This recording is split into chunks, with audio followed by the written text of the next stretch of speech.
ആ 500 rupees വേണമെന്ന് അവൻ നോക്കൂ എത്ര രൂപയാണെന്ന്. ഹാപ്പി വിഷു. കാലുപിടി കാലുപിടി കാലുപിടി ഹാപ്പി വിഷു. അമ്മ 500 തരാൻ പറ അമ്മയുടെ. 500 അപ്പ എടുത്തോണ്ട് പോയടാ. ഇത് മതി, ഇത് 200. ഞാൻ തന്ന 500 ഇല്ലേ നിനക്ക്? അത് ഞാൻ എന്തിനാ അവന് കൊടുക്കട്ടെ? 200 ആണോ അത്? 20 രൂപയാണ്. കഴിഞ്ഞ കുറച്ച് ദിവസമായിട്ട് നമ്മുടെ ടെക് ട്രാവൽ ചാനലിൽ വീഡിയോസ് ഒന്നുമില്ല. ഞാൻ യൂട്യൂബ് നിർത്തിയെന്നൊക്കെ കുറച്ച് ആൾക്കാരൊക്കെ ചോദിക്കുന്നുണ്ട്. പിന്നെ വേറൊരു ഗംഭീര പരിപാടിയും ഈ വർഷം നമ്മൾ പ്ലാനിങ്ങിലുണ്ട്. കൂളിംഗ് ഗ്ലാസ് ഒക്കെ എടുത്ത് വെച്ച് നിനക്ക് വല്ല കാണാമോ കണ്ണട വെച്ചിട്ട്?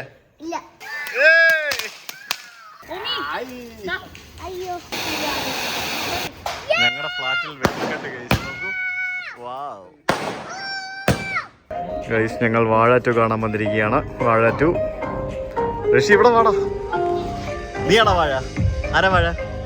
നീയാണോ വാഴ? ആരാണ് വാഴ? വാഴ ഇരിക്കൂ. ഇവിടെ വാ, ഇവിടെ വാ. ഇവിടെ എന്റെ seat. Come on, this is your seat. ഇത് ഋഷിയുടെ സീറ്റ്. ഋഷി ഒറ്റയ്ക്ക് ഇരുത്താം. ഋഷി ഇതാണോ ഋഷിയുടെ സീറ്റ്? ഓക്കെ, അപ്പൊ ഗുഡ് നൈറ്റ്. ഏത് സിനിമ കാണാനാ വന്നേക്കുന്നേ? വാഴ 2 ആണോ? ഓക്കെ, അപ്പൊ എൻജോയ് ദ മൂവി. ഗൈസ് ഞങ്ങളിപ്പോൾ ഇന്റർവെൽ വരെ പടം അടിപൊളി. സൂപ്പർ അല്ലേ? കിടലം പടമല്ലേ? നൈസ് പടം കേട്ടോ, രക്ഷയില്ല. കിടലം പടം. മുമ്പിൽ വരുമ്പോണ്ട് ഇപ്പൊ അമ്മൂമ്മയുടെ പടം. ഇതിനകത്ത് മൊത്തം പരസ്യമാണ്. ഒരു സിനിമ തുടങ്ങുന്നതിന് മുമ്പ് 6 മണിക്ക് തുടങ്ങുന്ന പടമാണെങ്കിൽ 20 മിനിറ്റ് പരസ്യമായിരിക്കും. എങ്ങനെ ഉണ്ടായിരുന്നു ഗൈസ് പടം? ആരൊക്കെ ഇരുന്ന് കരഞ്ഞത്? ഏതാ? അടിപൊളി പടമായിരുന്നു അല്ലേ? ഋഷിക്ക് ഇഷ്ടപ്പെട്ടോ പടം? എന്താ ഇഷ്ടപ്പെട്ടെ? ഋഷി പാട്ട് പാടിക്കൊണ്ടിരിക്കുകയായിരുന്നു. പോലീസുകാരൊക്കെ പിടിച്ച് ഇടിക്കുന്നുണ്ടായിരുന്നു അവരെ അല്ലേ? ആണോ? ഞങ്ങള് സിനിമ കാണാൻ കയറിയപ്പോഴത്തേക്കിനും വണ്ടി ഇവിടെ താഴെ കൊടുത്തിരിക്കുകയായിരുന്നു. അപ്പോൾ അവര് വാഷൊക്കെ ചെയ്തു തന്നു. വണ്ടി ക്ലീനായി, കുട്ടപ്പനായല്ലോ. അടിപൊളിയാണല്ലോ, അടിപൊളിയായി, കുട്ടപ്പനായി വണ്ടി. അപ്പോൾ അമ്മ കണി വെക്കാനുള്ള സാധനം കൊണ്ട് റെഡിയാക്കി വെച്ചിട്ടുണ്ട്. അതിൻ്റെ പ്രിപ്പറേഷൻസിലാണ്. അതിൻ്റെ ഇടയ്ക്ക് അവിടെ ഒരുത്തൻ കളി കണ്ടുകൊണ്ടിരിക്കുന്നു. അമ്മ എല്ലാം നാളെ രാവിലത്തേക്ക് വേണ്ടി. ഇവിടെ കൃഷ്ണനെ അവിടെ എത്തിയിട്ടുണ്ട്. ഈ കൃഷ്ണൻ ഇവിടെ ഉണ്ടെങ്കിലും നമ്മൾ ഈ ഒരു കൃഷ്ണനെ കൂടി ഇവിടെ വെക്കാൻ പ്ലാനുണ്ട്. കണ്ണടച്ചിട്ട് പോവാണ് അപ്പനും മോനും. കണ്ണടച്ച് പിടിക്കണം രണ്ടുപേരും.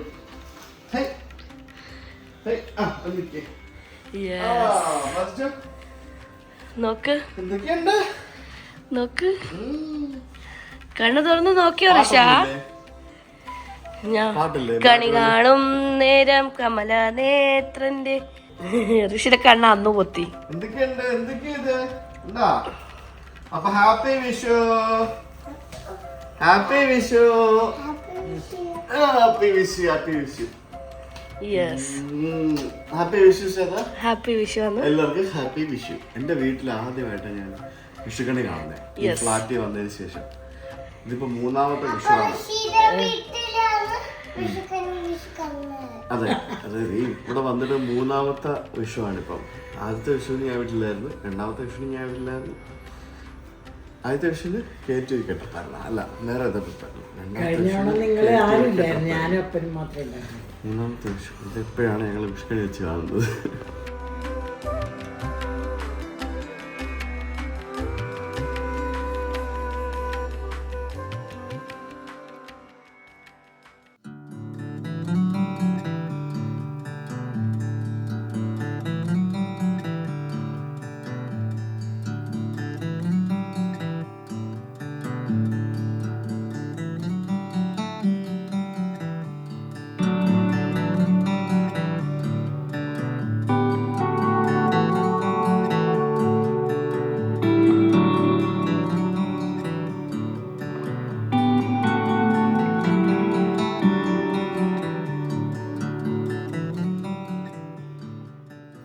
വലിക്ക് എങ്ങോട്ടാ വലിച്ചോണ്ട് പോകുന്നേ? എന്താ വേണ്ട ഋഷിക്ക്? കുളിക്കണോ? ആണോ? എന്നെ കൊണ്ടുപോകും. എങ്ങോട്ടാ കൊണ്ടുപോണ്ടേ? ഞാനിവിടെ കസേര ഇരിക്കുക. എന്നെ പൊക്കിക്കൊണ്ട് എന്റെ കാല് പിടിച്ചു വലിച്ചു. വലിച്ചു വലിച്ചു വലിച്ചു വലിച്ചു കൊണ്ടുപോകണം. എവിടെ പോണോ ഋഷിക്ക്? ഋഷി തന്നെ പോയി കുളിച്ചോ? ചെല്ലേ. അപ്പ കുളിപ്പിച്ച് തരണമെന്നാ പറയുന്നത്. അയ്യോ എന്നെ പിടിക്കാൻ സമ്മതിക്കത്തില്ലേ. കൊണ്ടുപോ എന്നെ. എങ്ങനെ കൊണ്ടുപോകും? ആ ബാ ഓക്കെ. അപ്പ വന്നു കുളിക്കണമെന്നും പറഞ്ഞുകൊണ്ട് കൊണ്ടുപോകണം കേസ്. കുളിച്ചിട്ട് വരാം. എന്തിനാണെന്നറിയോ? വിഷുക്കണി വാങ്ങണ്ടേ, പക്ഷെ കൈനീട്ടം വാങ്ങണ്ടേ. ആദ്യം അപ്പൻ അമ്മയ്ക്ക് കൊടുക്കാം. അപ്പ ആദ്യം അമ്മയ്ക്കില്ലേ കൈനീട്ടം? Thank you. അപ്പായിക്ക് 500 കിട്ടിയല്ലോ. അപ്പായിക്ക് 500 ആർക്കും എടുത്ത് കൊടുക്കരുത്. 2000 നോട്ടുണ്ടായിരുന്നപ്പോ 2000 കിട്ടുമായിരുന്നു. 2000 പോയതോടുകൂടി അതില്ല. സത്യം പറഞ്ഞ അത് ഭയങ്കര ഒരു സംഭവമായിരുന്നു അല്ലേ? ഋഷിക്കുട്ടനെ കൊടുക്ക.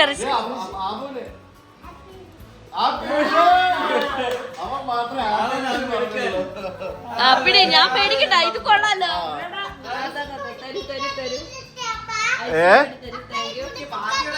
ആ കുടുക്കകത്തിടാമേ. വേറെ ആരും പറഞ്ഞോണ്ട് ഹാപ്പി വിഷു ഇല്ല ഇല്ല.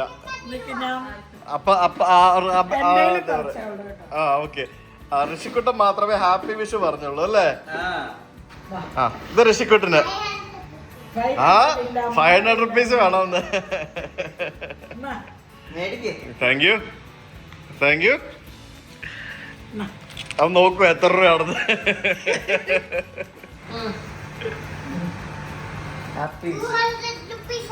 200 ആണോ അത്? 20 റുപ്പീസ് ആണ്. ഹാപ്പി വിഷു. കാലുപിടി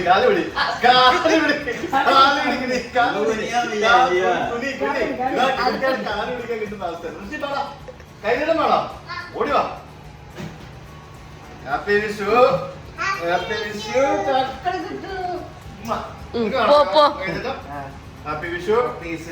വിഷു. ഇനി ഞാൻ തരാം. ഇനി ഋഷിക്ക്.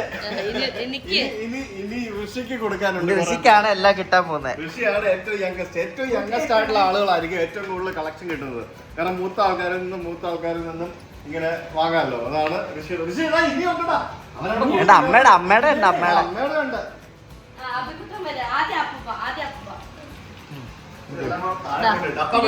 Thank you. നിന്റെ ഗോഡ് ബ്ലെസ് യു. ഇനി ബാബു ഹാപ്പി വിഷു.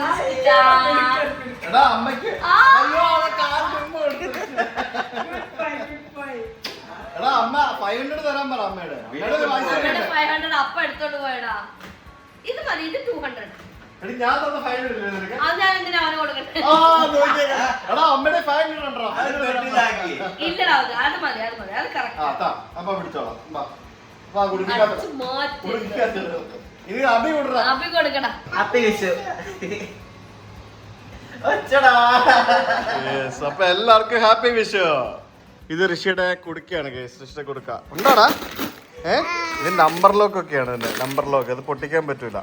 അപ്പൊ നമുക്ക് കിട്ടുന്ന പൈസയൊക്കെ നമ്മൾ സമ്പാദ്യശീലം നിനക്ക് മാത്രമേ അറിയത്തുള്ളൂ അല്ലേ?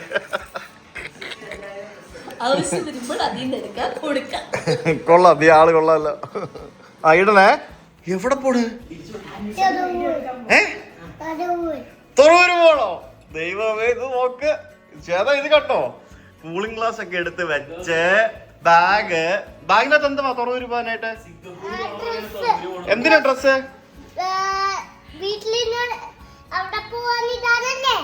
അവിടെ പോകുമ്പോടാനോ? ബീച്ചിൽ പോകുമ്പോടാനാണോ? ചെരുപ്പെടുത്തോ? ആ എന്നിട്ട് വല്ല കാണാമോ കണ്ണട വെച്ചിട്ട്?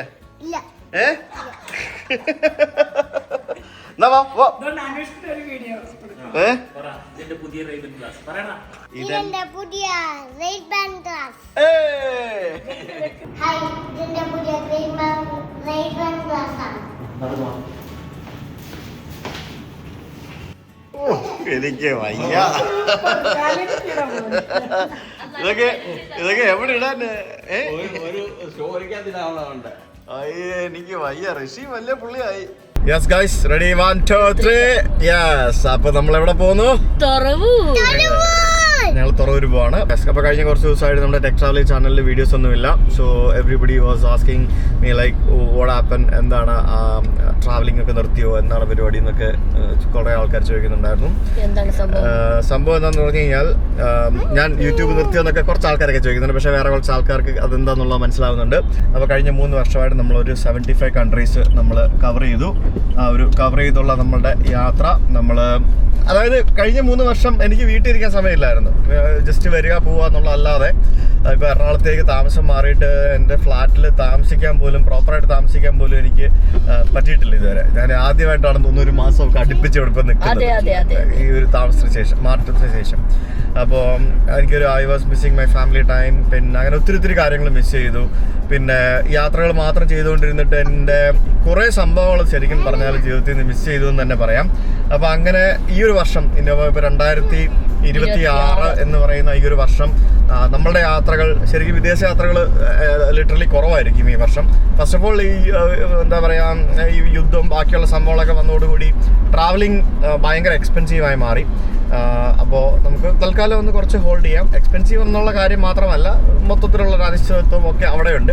അതിലുപരിയായിട്ട് ഞാൻ ഈ വർഷം കൂടുതലായിട്ട് സ്പെൻഡ് ചെയ്യാൻ ഉദ്ദേശിക്കുന്നത് ഫാമിലി ടൈം, ഫാമിലി യാത്രകൾ, പിന്നെ ഇന്ത്യക്കുള്ളിലുള്ള എല്ലാവരും പറയുന്ന പോലെ ഇന്ത്യക്കുള്ളിലെ യാത്രകൾ, അതൊക്കെയാണ് എൻ്റെ ഈ വർഷത്തെ ഒരു മോട്ടീവ് എന്ന് പറയുന്നത്. പക്ഷേ എന്നിരുന്നാലും മാസത്തെ ഒരിക്കലെങ്കിലും ഒരു പുതിയ രാജ്യം വെച്ച് പോകണം എന്നുള്ള ആഗ്രഹമുണ്ട്. അപ്പോൾ അങ്ങനെയാണെന്നുണ്ടെങ്കിൽ ഇടയ്ക്കിടയ്ക്ക് ഒരു ചെറിയ വിദേശ യാത്രകൾ പോകും. അതിലുപരിയായിട്ട് നമ്മളിപ്പോൾ നമ്മുടെ ഒരു പോഡ്കാസ്റ്റ് ചാനൽ നിങ്ങളെല്ലാവരും കണ്ടു കാണും. മുഖ്യമന്ത്രിയായിട്ടുള്ള പോഡ്കാസ്റ്റൊക്കെ നല്ല വൈറലായിരുന്നു. പല പോഡ്കാസ്റ്റുകളും അത്യാവശ്യം നല്ല രീതിയിൽ പോകുന്നുണ്ട്. നമ്മളൊരു പോഡ്കാസ്റ്റ് ചാനൽ തുടങ്ങിയിട്ടുണ്ട്. സുജിത് ഭക്തൻ എന്ന് പറഞ്ഞൊരു യൂട്യൂബ് ചാനലാണത്. അത് സബ്സ്ക്രൈബ് ചെയ്യാത്തവർ അതൊന്ന് സബ്സ്ക്രൈബ് ചെയ്യുക. അപ്പോൾ അതിനകത്ത് നമ്മൾ ബേസിക്കലി ചെയ്യുന്നത് നമ്മുടെ പോഡ്കാസ്റ്റുകൾ, അതിനകത്ത് ധാരാളം ഗസ്റ്റുകൾ നമ്മുടെ പോഡ്കാസ്റ്റുകളിലേക്ക് വരുന്നുണ്ട്. പിന്നെ വേറെ കുറച്ച് യുണീക്കായിട്ടുള്ള കുറച്ച് സംഭവങ്ങളൊക്കെ പ്ലാനിങ്ങിലുണ്ട്. അതൊക്കെ ഉടനെ തന്നെ ആ ചാനലിൽ വന്നു തുടങ്ങും. ടെക് ട്രാവലിട്ടല്ല, പക്ഷേ ആ ചാനലിൽ അതൊക്കെ വന്നു തുടങ്ങും. എന്താണെന്ന് ഞാൻ ഇപ്പോൾ പറയുന്നില്ല, വരുമ്പം ഞാനത് ഷെയർ ചെയ്യാം. അങ്ങനെയുള്ള കാര്യങ്ങളൊക്കെ അതിനകത്ത് വരുന്നുണ്ട്. പിന്നെ നമ്മുടെ ബിസിനസ്, അതായത് പൂൾ വില്ല, ശ്വേതയെ ഞാനും കൂടെ ചേർന്ന് നടത്തുന്ന ഞങ്ങളുടെ പൂൾ വില്ലയുടെ അതായത് ബാലി സ്റ്റൈൽ പൂൾ വില്ലയുടെ വർക്ക് നടന്നുകൊണ്ടിരിക്കുകയാണ്. സോ ബൈ മെയ് ലാസ്റ്റ് അതിൻ്റെ സോഫ്റ്റ് ഓപ്പണിംഗ് ചെയ്ത് ജൂൺ മുതൽ നമുക്കത് ഫുൾ ഫ്ലെഡ്ജിൽ വർക്ക് ചെയ്യാനുള്ള പ്ലാനാണ്. അപ്പോൾ അതിൻ്റെ ഒരു A to Z കാര്യങ്ങളായിട്ടുള്ള ഓട്ടത്തിലും, കാരണം എൻ്റെ ഒരു കംപ്ലീറ്റ്, അതായത് സുജിത് ഭക്തൻ എന്ന് പറഞ്ഞ വ്യക്തിയുടെ ഇത്രയും നാളത്തെ പല സ്ഥലങ്ങളിൽ പോയി താമസിച്ചിട്ടുള്ള ആ ഒരു എക്സ്പീരിയൻസിൽ നിന്നും ഇൻസ്പയർഡ് ആയിട്ട് ഞാൻ ചെയ്യുന്ന ഒരു ഹോസ്പിറ്റാലിറ്റി പ്രൊജക്റ്റാണ് എൻ്റെ പൂൾ വില്ല എന്ന് പറയുന്നത്. അതിൻ്റെ പേര് ഇതുവരെ റെഡി ആയിട്ടില്ല. പേര് ഇപ്പോഴും ഞാൻ നോക്കുന്നേ ഉള്ളൂ. ബാലി സ്റ്റൈൽ പൂൾ വില്ലയാണ്. കേരളത്തിലൊരു ബാലി സ്റ്റൈൽ പൂൾ വില്ല വേറെ ഉണ്ടോ എനിക്ക് അറിയത്തില്ല. അങ്ങനെയാണെന്നുണ്ടെങ്കിൽ അത് നമ്മുടെ കേരളത്തിലെ തന്നെ ഫസ്റ്റ് ഒരു ബാലി സ്റ്റൈലിലുള്ള ഒരു പൂൾ വില്ല ആയിരിക്കും. നമ്മൾ ബാലിയിൽ നിന്ന് കുറേ സാധനങ്ങൾ അതിന് വേണ്ടി നമ്മൾ ഇവിടേക്ക് ഇറക്കിയിട്ടുണ്ട്. അപ്പോൾ അതൊക്കെ അതിനകത്ത് വരും. അത് കഴിഞ്ഞ് കഴിയുമ്പോഴത്തേക്കിനും I will do a home tour of that. അപ്പോൾ അതാണ് നമ്മളുടെ ഇപ്പോഴത്തെ പ്രൊജക്റ്റ്. പിന്നെ അതുപോലെയുള്ള കുറച്ച് ഡിഫറെൻറ്റ് പ്രൊജക്റ്റുകൾ ഭക്തൻസ് ഹോസ്പിറ്റാലിറ്റിയുടെ കീഴിൽ ചെയ്യാനുള്ള പദ്ധതികളുണ്ട്. അതേപോലെ തന്നെ ഹോസ്പിറ്റാലിറ്റി, ഇതേപോലെയുള്ള ഹോം സ്റ്റേകൾ, പിന്നെ യുണീക്കായിട്ടുള്ള ബൊട്ടീക്ക് സ്റ്റേസ്, അതൊക്കെ ചെയ്യാനുള്ള പ്ലാനുകളൊക്കെ ഉണ്ട്. അതൊക്കെ അതിൻ്റെയൊക്കെ വർക്ക് നടക്കുന്നു, ഡിസ്കഷൻസ് ഒക്കെ നടക്കുന്നു. അപ്പോൾ നിങ്ങൾക്ക് ആർക്കെങ്കിലും എന്തെങ്കിലും ഇതുപോലെയുള്ള യുണീക്കായിട്ടുള്ള സ്റ്റേസ് പ്രോപ്പർട്ടീസ് ഉണ്ടെന്നുണ്ടെങ്കിൽ we can discuss, V can work together, we can നമ്മളത് കൺസൾട്ട് ചെയ്തിട്ട് നമുക്കത് പ്രോപ്പറായിട്ട് നല്ല അടിപൊളി യുണീക്ക് വ്യത്യസ്തമായിട്ടുള്ള താമസ സൗകര്യങ്ങൾ നമുക്ക് ഹോസ്പിറ്റാലിറ്റി മേഖലയിൽ കൊണ്ടുവരാം, ടൂറിസം സെക്ടർ വളർത്താം. അപ്പോൾ അതൊക്കെയാണ് എൻ്റെ ഈ ഒരു ഇനി അങ്ങോട്ടുള്ള നമ്മുടെ മുന്നോട്ടുള്ള ആശയങ്ങളും പ്ലാനുകളും എന്ന് പറയുന്നത്. സോ എന്താ പറയുക, അപ്പം സ്ലോലി നമ്മൾ ട്രാവലിങ്ങിനോടൊപ്പം തന്നെ നമ്മളുടെ എന്താ പറയുക ബിസിനസ് വളർത്തുക, നമ്മുടെ ഡിഫറെൻറ്റ് വേർട്ടിക്കൽസിലേക്ക് പോവുക, പിന്നെ അങ്ങനെയുള്ള പരിപാടികളൊക്കെയാണ് ഈ വർഷത്തെ നമ്മളുടെ ഉദ്ദേശങ്ങൾ. അപ്പോൾ അതൊക്കെ കൊണ്ടാണ് ടെക് ട്രാവലിംഗ് ചാനലിൽ ഇപ്പോൾ അധികം വീഡിയോസ് ഇല്ലാത്തത്. ഇടയ്ക്കിടയ്ക്ക് നമ്മൾ ഇതുപോലെ ഫാമിലി വ്ളോഗുകളും പിന്നെ അങ്ങനെയുള്ള സംഭവങ്ങളും ഒക്കേഷണൽ സംഭവങ്ങളൊക്കെ ആയിരിക്കും ഇനി ചെയ്യുക. കൂടുതലും വി ആർ ഫോക്കസിങ് ഓൺ പോഡ്കാസ്റ്റിലേക്ക് നമുക്ക് നല്ല നല്ല ഗസ്റ്റുകൾ ധാരാളം വരുന്നുണ്ട്. ശ്വേതയാണ് ആ കാര്യങ്ങളൊക്കെ ഡീൽ ചെയ്യുന്നത്. So if anybody wants to എന്താ പറയുക come to our show, please feel free to contact Shweta. Email address ഡിസ്ക്രിപ്ഷനിൽ കൊടുത്തിട്ടുണ്ട്.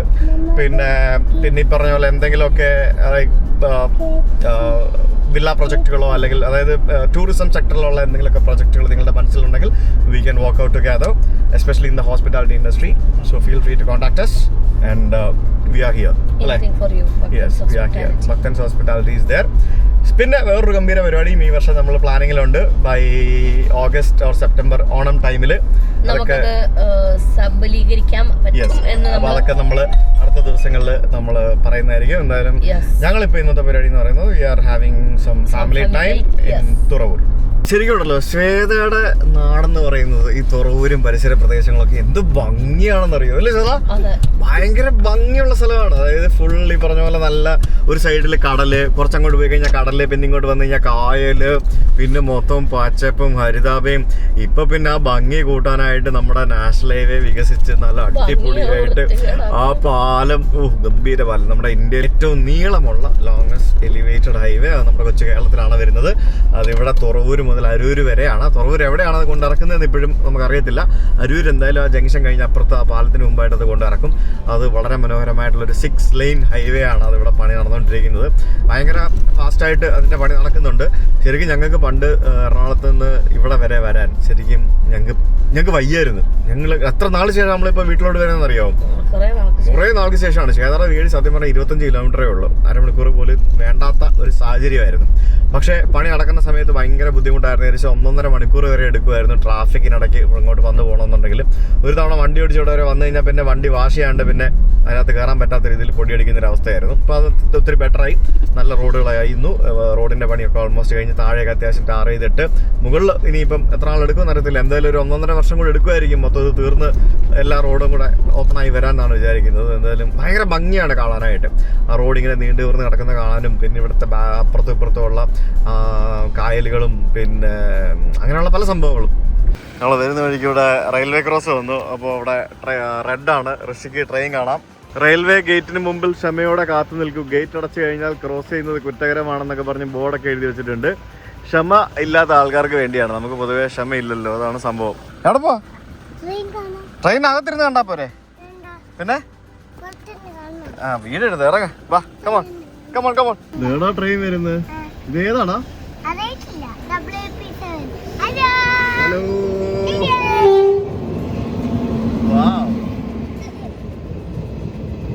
ഇത് മറ്റേ ഇന്റർസിറ്റി എക്സ്പ്രസ് ആണെന്ന് തോന്നുന്നു. കണ്ണൂർ തിരുവനന്തപുരം ആണെന്ന് തോന്നുന്നു. ട്രെയിൻ തീരുന്നില്ലല്ലോടാ. എന്ത് വലിയ ട്രെയിനാണ് ഇത്?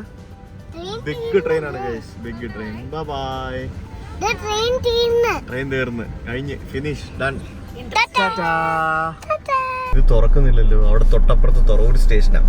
അപ്പോൾ എനിക്ക് വന്നിനി ചിലപ്പോൾ ഓപ്പോസിറ്റ് ഡയറക്ഷനിൽ ക്രോസിംഗ് പോകാനായിട്ട് വേറെ ട്രെയിൻ ഉണ്ടാവും. ഒന്നെങ്കിൽ ക്രോസിംഗ് ഉണ്ടാവും, ഇല്ലെങ്കിൽ അവർക്ക് ആ ട്രെയിൻ സ്റ്റേഷന്റെ ഇത് തുറക്കൂടെ അല്ലേ? ഇതൊക്കെ വേറെ ഓരോ രാജ്യങ്ങളിൽ പോയി കഴിഞ്ഞാൽ ട്രെയിൻ പോയി കഴിഞ്ഞാൽ ഷൂ എന്ന് പറഞ്ഞ് തുറക്കും. ട്രെയിൻ വരുന്നതിന് മുമ്പ് ഷൂ എന്ന് പറഞ്ഞ് അടയ്ക്കും. പക്ഷേ ഇവിടെ എന്ന് പറഞ്ഞാൽ നമ്മൾ ഗേറ്റ് അടച്ചാലും ഷൂ എന്ന് പറഞ്ഞ് അടിയിൽ കൂടെ പോകും, അല്ലെങ്കിൽ സൈഡിൽ കൂടെ പോകും. അതാണ് നമ്മുടെ പ്രശ്നം. അതുകൊണ്ടാണ് ഒന്നും തുറക്കാത്തത്. ഇനിയിപ്പോൾ തിരിച്ച് ഓപ്പോസിറ്റ് പോകാൻ വേറെ ട്രെയിൻ ഉണ്ടാവും. Rishi, you are lucky man, you gonna get one more train. ഋഷിക്ക് തുറവൂര് വരുന്നതിന്റെ വേറൊരു ഇഷ്ടമുള്ള കാര്യം എന്ന് പറയുന്നത് ഇവിടെ വരുമ്പോൾ ട്രെയിൻ കാണാൻ പറ്റും. കാരണം റെയിൽവേ ക്രോസിംഗ് ക്രോസ് ചെയ്ത് നമുക്ക് അങ്ങോട്ട് പോകണം. അപ്പോൾ എങ്ങനെ പോയാലും റെയിൽവേ ക്രോസിംഗ് ക്രോസ് ചെയ്യണം. അപ്പം you can see trains most of the time we get railway മറ്റേ this gate close. Oh fast fast fast. ഈ ട്രെയിൻ പോകുന്ന പുറത്തുനിന്ന് കാണാൻ ഭയങ്കര രസമല്ലേ? ഈ യൂട്യൂബിൽ ഇഷ്ടംപോലെ വീഡിയോസ് ഉണ്ട്. ഈ ട്രെയിൻ ഇങ്ങനെ പല സ്ഥലങ്ങളിൽ നിന്ന് ട്രെയിൻ പോകുന്ന വീഡിയോസ് എടുത്തിരുന്ന ആൾക്കാരൊക്കെ ഉണ്ട്. ഭയങ്കര രസമാണ് കണ്ടോണ്ടിരിക്കാൻ. അതിനൊക്കെ നല്ല വ്യൂഷിപ്പും ഉണ്ട്. ഋഷിയും കുറെ സമയം കണ്ടോണ്ടിരിക്കുന്നത്. ഇനിയിപ്പം മത്സരമായിരിക്കും എല്ലാവരും കൂടെ. അയ്യോ കൊള്ളാം. ഇനിയിപ്പോ ബൈക്കൊക്കെ പോയിട്ട് നമുക്ക് പോവാം. പണ്ട് ഈ ഗേറ്റ് ഇങ്ങനെ വന്നിട്ട് തുറക്കണം, പിന്നെ തിരിച്ച് തുറക്കണം, വലിച്ചു തുറക്കണം. ശരിക്കും നല്ല ഹാർഡ് വർക്ക് ആവശ്യം ഉണ്ടായിരുന്നു. ഭയങ്കര പണിയായിരുന്നു. ഇപ്പൊ അവര് വന്നിട്ട് ഒരു സ്വിച്ച് ഞെക്കി കഴിയുമ്പോഴത്തേക്കും ഗേറ്റ് ഷൂ എന്ന് പറഞ്ഞുകൊണ്ട് തുറക്കും. ഫാസ്റ്റ് ആയിട്ട് തുറക്കുകയും ചെയ്യും. അങ്ങനെ പല സ്ഥലത്തേക്ക് അങ്ങനെയായി. ഇനി ഭാവിയിൽ ഈ പറഞ്ഞ പോലെ ഇതൊക്കെ ഓട്ടോമേറ്റഡ് ആവുമായിരിക്കും. അപ്പൊ ഈ ഗേറ്റ് കീപ്പേഴ്സ് ആയിട്ടുള്ള അല്ലെങ്കിൽ ഗേറ്റ്മാൻമാരായിട്ടുള്ള ആളുകൾക്കൊക്കെ അവരുടെയൊക്കെ ജോലി പോയി. അതൊക്കെ ഓട്ടോമേറ്റഡ്. അതൊക്കെ ശരിക്കും നേരത്തെ ഇന്ത്യൻ റെയിൽവേ വേണം ഓട്ടോമേറ്റഡ് ആക്കാവുന്നേ ഉള്ളൂ. അപ്പോൾ ഈ പറഞ്ഞ പോലെ ഇന്ത്യയിലെ ഏറ്റവും വലിയ ജോബ് പ്രൊവൈഡർ ആണല്ലോ ഇന്ത്യൻ റെയിൽവേ എന്ന് പറയുന്നത്. അപ്പോൾ അങ്ങനെ ചെയ്ത് കഴിഞ്ഞാൽ കുറേ ആൾക്കാർക്ക് ജോലി പോകും. ശരിക്കും ഭാവിയിൽ അതൊക്കെ ഓട്ടോമേറ്റഡ് ആവാനുള്ള സാധ്യതകൾ ഈസിയാണ്, അല്ലെങ്കിൽ വരുമായിരിക്കാം. അങ്ങനെയാണെങ്കിൽ ട്രെയിൻ വരാറാകുമ്പോഴത്തേക്കിനും ഗേറ്റ് താഴെ അടയുന്നു, ട്രെയിൻ പോകുമ്പോഴത്തേക്കിനും ഗേറ്റ് താഴെ പോകുന്നു. അങ്ങനെയൊക്കെയുള്ള സംഭവം വരുമായിരിക്കും, അറിയില്ല. അല്ലെങ്കിൽ നമ്മുടെ രാജ്യത്ത് ഇത്രയും പോപ്പുലേറ്റഡ് ആയിട്ടുള്ള രാജ്യത്ത് ആളുള്ളത് തന്നെ ഏറ്റവും നല്ലത്. മണ്ണി കളിച്ച പക്ഷെ എന്റെ വണ്ടിയിൽ മണ്ണെടുത്ത് എറിയരുതേ. പക്ഷെ ഇവിടെ തുറവൂര് വന്ന് മണ്ണി കളിക്കാനുള്ള പരിപാടിയാണ്. ഇവിടെ വന്നപ്പോഴത്തേക്കിനും മറ്റേ ഈ മണ്ണല്ലേ, അപ്പൊ ഈ ബ്രൗൺ മണ്ണല്ല, എന്ത് കളർ ഇത്? ചാര കളർ, ആഷ് കളറിലെ മണ്ണ്. അത് വലിച്ചെറിയാൻ ഭയങ്കര ഇഷ്ടമാണ് അവര്. വെച്ച കാണട്ടെ. ഹാപ്പി വിഷു. അമ്മൂമ്മയുണ്ട്, രണ്ട് വലത്ത് കൈകൊണ്ട് വാങ്ങിക്കേ. അമ്മൂമ്മയുടെ കാല് പിടിച്ചില്ല.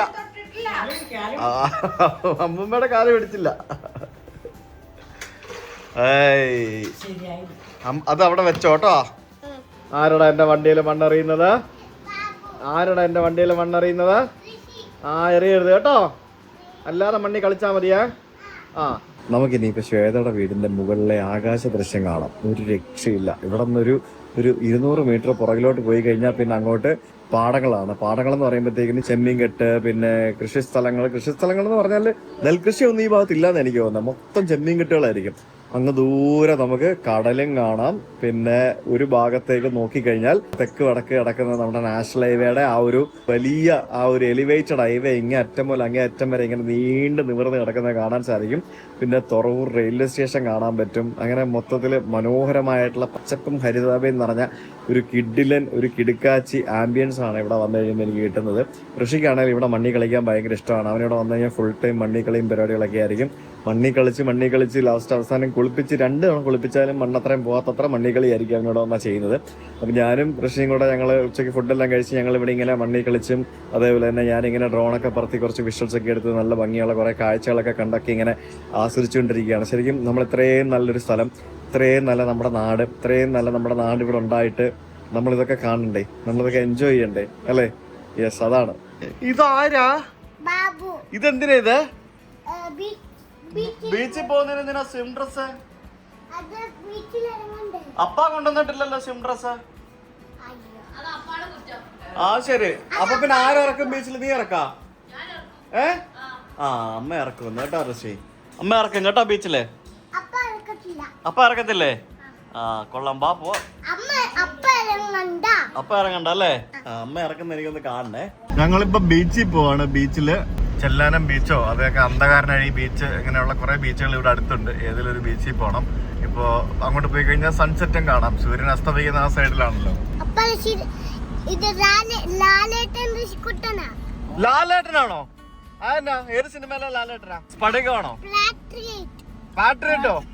പാട്രിയറ്റിലെ ലാലേട്ടനാണോ?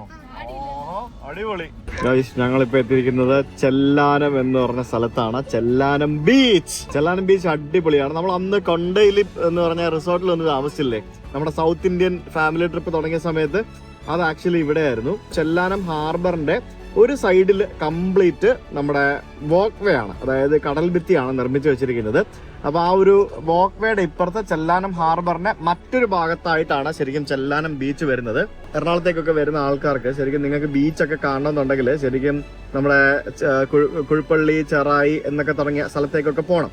പക്ഷെ നമ്മൾ സൗത്തിലേക്ക് ആലപ്പുഴ ഭാഗത്തേക്ക് വരികയാണെങ്കിൽ നമുക്ക് ചെറായി ബീച്ചുണ്ട്, പിന്നെ ചെറായി അല്ലോ ഇത് നമ്മളിപ്പോ ചെല്ലാനം ബീച്ചുണ്ട്, പിന്നെ ഇവിടെ ബീച്ചുണ്ട്, മാരാരിക്കുളം, അഴീക്കലുണ്ട്, അങ്ങനെ ധാരാളം ബീച്ചുകളുണ്ട്.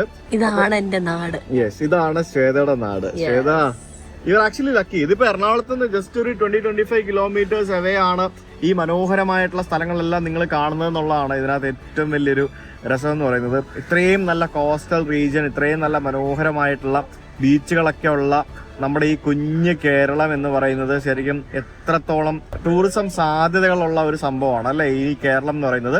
അപ്പൊ ആ ടൂറിസം സാധ്യതകളൊക്കെ നമുക്ക് മുന്നിൽ കണ്ട് ടൂറിസം ഡെവലപ്പ് ചെയ്യുന്നതിന്റെ ഭാഗമായിട്ട് നമുക്കൊക്കെ ഒത്തിരി കാര്യങ്ങൾ ചെയ്യാൻ സാധിക്കും. അതൊക്കെ നമ്മൾ ചെയ്യണം. അതിനകത്ത് എന്നെ കൊണ്ടാവുന്ന പല സംഭവങ്ങൾ ഞാനും ചെയ്യും. അങ്ങനെ ആ കടൽ തീരത്ത് വളരെ മനോഹരമായിട്ടുള്ള ഒരു പള്ളി നമുക്ക് അവിടെ കാണാൻ സാധിക്കും. Saint John's Roman Catholic church, വളരെ മനോഹരമായിട്ടുള്ള ഒരു പഴയ പള്ളി, അതവിടെ പുതുക്കി പണിതുകൊണ്ടിരിക്കുകയാണ്. It's really beautiful. അതിന്റെ വർക്ക് കഴിയുമ്പോഴത്തേക്കിനും നമുക്ക് ആ ഒരു അറബിക്കടലിനോട് ആ ഒരു മനോഹരമായിട്ടുള്ളൊരു വ്യൂയോട് കൂടിയുള്ള ഒരു കിടിലം പള്ളിയായിട്ട് അത് മാറും. എന്തായാലും ഈ പള്ളിയുടെ വരവോടുകൂടി ഈ ഭാഗത്തിന്റെ ഒരു ഫേസ് തന്നെ മൊത്തത്തിൽ മാറും നമുക്ക് പറയാൻ സാധിക്കും. ശരിക്കും ഉണ്ടല്ലോ ഇത് നല്ല അടിപൊളി ബീച്ചാണ്. പക്ഷേ ഈ ബീച്ചിലേക്ക് ഇറങ്ങാനുള്ളൊരു പ്രോപ്പർ വഴിയൊന്നും ഞാനിവിടെ എവിടെയും കാണുന്നില്ല. ഈ കല്ലിലൂടെ ചവിട്ടി വേണം ഇതിലേക്ക് ഇറങ്ങാനായിട്ട്. ഇപ്പം ഇവരൊക്കെ ആക്ച്വലി പ്രായമുള്ള ആൾക്കാരൊക്കെ വരുമ്പോൾ അവർ സ്ട്രഗിൾ ചെയ്യുന്നത് കണ്ടോ. കല്ലിലൂടെ ചവിട്ടി വേണം ഇറങ്ങാൻ, അല്ലാത്ത വഴിയൊന്നും ഞാൻ കാണുന്നില്ല. എന്താണെന്നറിയില്ല ഇവിടെ നല്ല വഴിയൊന്നും ഉണ്ടാക്കി വെക്കാത്തത്. ഉണ്ടാക്കി വെക്കുകയാണ് നല്ല അടിപൊളി ബീച്ച്. ഇത് ശരിക്കും നല്ല അടിപൊളി ബീച്ച്. നോക്കി എത്ര കിഡ് ബീച്ചാന്ന് നോക്കിയത്. അന്ധകാരനടി ബീച്ചിനെക്കാട്ടി അടിപൊളി ബീച്ചാണിത്. നോക്കി അവർക്ക് ഇറങ്ങാൻ ബുദ്ധിമുട്ടായതുകൊണ്ട് അവർ അതിൻ്റെ അങ്ങേ അറ്റത്തേക്ക് പോയിക്കൊണ്ടിരിക്കുകയാണ്. സത്യം പറഞ്ഞാൽ ഇവിടെ എല്ലായിടത്തും കല്ലാണ്, കുറച്ചെങ്കിലും കല്ല് കുറവുള്ളൊരു ഭാഗം അതാണ്. നോക്കി കണ്ടോ. ശരിക്കും ഈ ബീച്ചൊക്കെ ഭയങ്കരമായിട്ട് ഡെവലപ്പ് ചെയ്ത് കൊണ്ടുവരാം. നല്ല ബീച്ചാണ്, നല്ല ടൂറിസം സാധ്യതയുള്ളൊരു ബീച്ചാണ്. ഇവിടേക്ക് ശരിക്കും പ്രോപ്പറായിട്ടുള്ളൊരു വഴി പോലും ഇല്ല. ആ ചെല്ലാനം ഹാർബറിൻ്റെ അതിലേക്കൂടെ വന്നിട്ട് നമ്മൾ ഈ സൈഡിൽ തെങ്ങുംതോപ്പി കൊണ്ട് വണ്ടി പാർക്ക് ചെയ്യണം. ഇവിടെയൊക്കെ പാർക്കിംഗ് ഒക്കെ വെച്ചിട്ട് നല്ല ഒരു ഇത് ചെയ്യുവാണെങ്കിൽ നല്ല അടിപൊളി ഒരു ബീച്ചാ. ബീച്ചിലാ നിൽക്കുന്നത്. വെള്ളത്തിൽ ഇറങ്ങണോ? ആ ബാ. പണ്ടൊക്കെ കടല് പേടിയായിരുന്ന ആളാണ്, ഇപ്പൊ ഒരു പേടിയില്ല.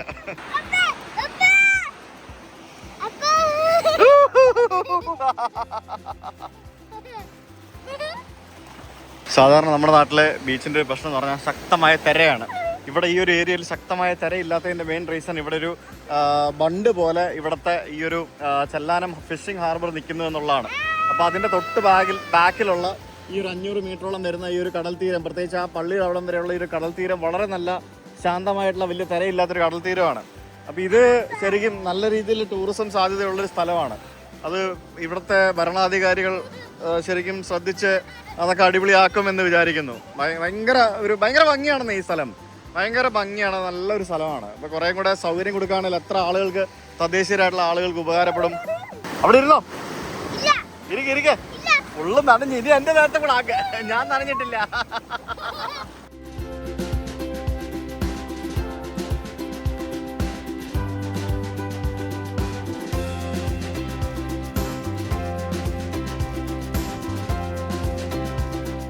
ശരിക്കും ഈ പരിസരത്ത് അടിപൊളി ബീച്ചല്ലേ ഇത്? കാരണം സേഫ് അല്ലേ? ഇത്ര ഇറങ്ങി നിൽക്കാണ്ട് അവിടെ വരെ ഒക്കെ ആൾക്കാർ പോകുന്നുണ്ട്. അത്ര സേഫാണ്. ഫുള്ള് നനഞ്ഞ്. ഞാൻ വണ്ടി കയറ്റത്തില്ല കേട്ടോ. ഇനി എന്റെ വണ്ടി കയറണ്ട കേട്ടോ.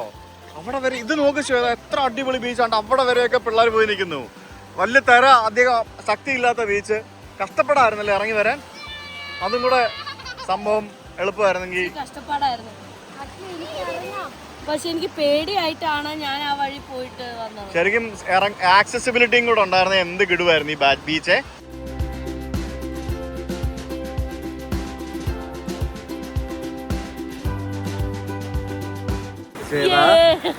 I love you, Sweta.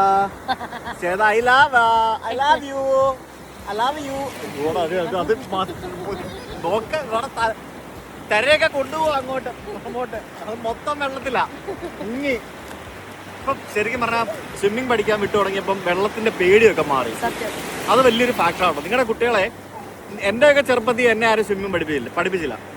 പക്ഷെ നിങ്ങളുടെ കുട്ടികളെ സ്വിമ്മിങ് അറിയത്തില്ലെങ്കിൽ അവരെ സ്വിമ്മിങ് പഠിക്കാൻ വിടുക. അവർക്ക് അതൊരു ലൈഫ് സേവിങ് സ്കില്ലും കൂടെയാണ്. വെള്ളത്തിലേക്കുള്ള പേടി മാറും. അങ്ങനെ ഒത്തിരി സംഭവങ്ങളാണ്.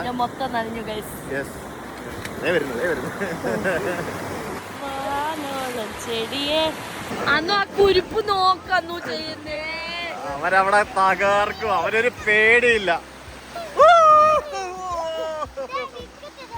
ബിഗ് തര വന്നോ? എവിടെ ബിഗ് തര വന്നു? പോവാം നമുക്ക് പോവല്ലേ? കമോൺ. ഋഷി വിടരുത്, ഞങ്ങൾ പോവാണേ. ഓക്കെ, നീ കളിച്ചോട്ടോ, ഞങ്ങൾ പോവാണ്. ആ ചെളിക്കകത്തെല്ലാം കൂടെ കളിച്ച് ഫുള്ള് ചെളിയായി ഗൈസ് മൊത്തത്തില്. നോക്ക്, ഇനി കൊണ്ടുപോയി അവിടെ കൊണ്ട് വെള്ളത്തിൽ മുക്കി ഇടണം കുറച്ചു നേരം, എന്നാലേ ചെളിയൊക്കെ ഇറങ്ങുള്ളൂ. വരുന്നില്ല ആശാൻ വരുന്നില്ല. അവിടെ ഇരുന്ന് നിരങ്ങുക. ഞങ്ങളെല്ലാം പോവാന്ന് പറഞ്ഞിട്ട് അവൻ വരുന്നില്ല. അമ്മയുടെ പോയി വിളിക്കാനായിട്ട് ഇങ്ങനെ നോക്കുന്നുണ്ട്. അവൻ വരണ്ടേ. അങ്ങനെ ഒരു വിധത്തില് ഋഷിനെ പൊക്കിക്കൊണ്ട് വരുന്നുണ്ട്. കേറുന്നില്ലായിരുന്നു. ഇനിയിപ്പൊ വണ്ടിയുടെ ബാക്കിലെങ്ങാനും കയറ്റിയിടണം.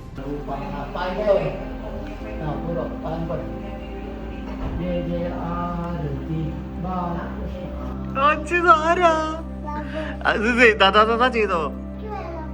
അപ്പായിക്ക് വേണം പൊട്ട്. തൊട്ട് വരുമോ പൊട്ട്? അപ്പായിക്ക് തൊട്ട് തന്നെ. Thank you. ഋഷിയാണ് എല്ലാവർക്കും പൊട്ട് കൊടുക്കുന്നത് അല്ലേ? സാരല്ലോ, തൊട്ട് തന്നില്ലേ? Good boy good boy good boy. Isha വരുന്നില്ലേ? പോണ്ടേ? കേറ്. ആ പതുക്കെ പതുക്കെ തുറക്ക് തല. ഓ അയ്യോ.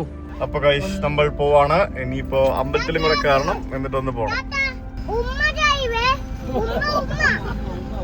ഉമ്മ കൊടുക്ക ആബു, ആബുന് ഉമ്മ കൊടുക്ക. ഹാപ്പി പോവാം പോവാം. ആബു ടാറ്റ കൊടുക്കാവൂ. തുറവൂരിൽ നിന്ന് ഇറങ്ങി ഞങ്ങള് ഇവിടെ എറണാകുളം വന്ന് പടക്കമൊക്കെ വാങ്ങിച്ച്, പടക്കക്കടയിൽ പോയി പടക്കമൊക്കെ വാങ്ങിച്ച് നമ്മളിവിടെ ഫ്ലാറ്റിലെത്തി. ഇവിടെ പടക്കം പൊട്ടിക്കാൻ വേണ്ടി പോവാണ്. ഋഷിയുടെ ഫ്രണ്ടും കൂടെ ഇവിടെ പടക്കം പൊട്ടിക്കാൻ പോവാണ്. പടക്കം എന്ന് പറഞ്ഞാൽ മറ്റേ പൂത്തിരി അങ്ങനത്തെ സാധനങ്ങളൊക്കെ. ഞങ്ങളെല്ലാരും കമ്പിത്തിരി ഗൈസ്, കമ്പിത്തിരി കമ്പിത്തിരി. ഇതാണ് കമ്പിത്തിരി. എന്താ കമ്പിത്തിരി? എടാ ഒന്നും പറ്റില്ലടാ. കമ്പിത്തിരി. അത് കമ്പിത്തിരി അല്ല, അത് വേറെന്തോ സാധനമാണ്. ചീറ്റുവേ നോക്കണേ. പിള്ളേരുടെ പേരും പറഞ്ഞ് പിള്ളേർക്ക് പടക്കം പൊട്ടിക്കാൻ ശുഷ്കാന്തി ഇല്ല. ഇവിടെ ആ അമ്മമാർക്കാണ് ഇത്. ഇതൊക്കെ ഞങ്ങളാണ് പടക്കം പൊട്ടിക്കുന്നത്. ഓ ഇതാണ് ശബ്ദമുണ്ട്. ഇത് കൊള്ളാട്ടോ, അടിപൊളി. ഓ അത് ഗംഭീരായി. പക്ഷെ ഭയങ്കര പുകയാട്ടോ.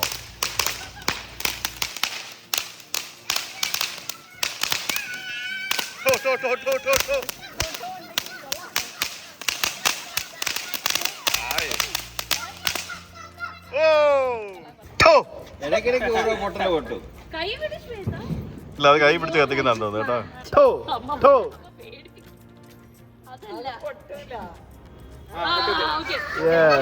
അയ്യോ അത് കറങ്ങുന്നില്ല. ഓ ഋഷി ഇത് കണ്ടോ? ഇത് കണ്ടോ? നോക്ക്. വാ അത് കൊള്ളാം. ജിംഗിരി ജിംഗിരി ജിംഗിരി ജിംഗേ അജിഗ ജിംഗ് ജിംഗ്.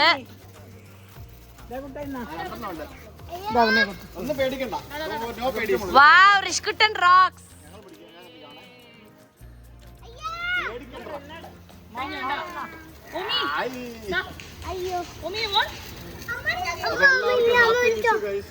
എടാ ഒന്നും ഇല്ലടാ.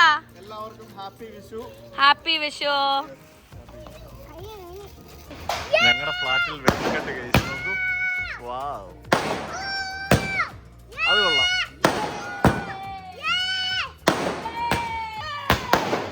ഓ വാവ് വാവ് ദാറ്റ്സ് നൈസ്. അടിപൊളി.